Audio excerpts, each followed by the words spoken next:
এই যে আমার কিউটি পাইসটা, এসো। আজ আমি তোমাদেরই প্রশ্নের উত্তর দেবো। সবার তো প্রশ্নের উত্তর দিতে পারবো না, নানান লোকের নানান প্রশ্ন, সবার উত্তর দিতে গেলে বুড়ো হয়ে যাব, তাই কয়েকটা দেবো। এই যে যারা বলো তুমি বাড়ির সবার নামে নিন্দা করো, বাড়ির সবাই তোমার খারাপ, একমাত্র তুমি কি ভালো, তাদের আর কি বলবো? একটা কথাই বলবো, thank you so much indirectly ভালো বলার জন্য।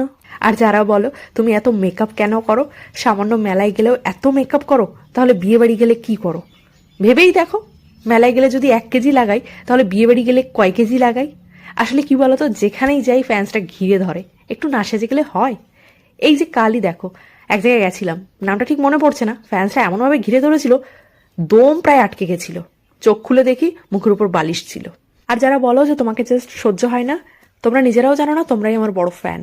তোমরাই কিন্তু একমাত্র ভিডিও লাস্ট অব্দি দেখো। সব কথা শেষ কথা, শুধু এসিতে বসে ভুলভাল মেকআপ করে তোমাদের দেখাই না, এই ভটকা গরমের অ্যাপ্রোপ্রিয়েট মেকআপও করি আর সেটাকে বাইরে ক্যারিও করি।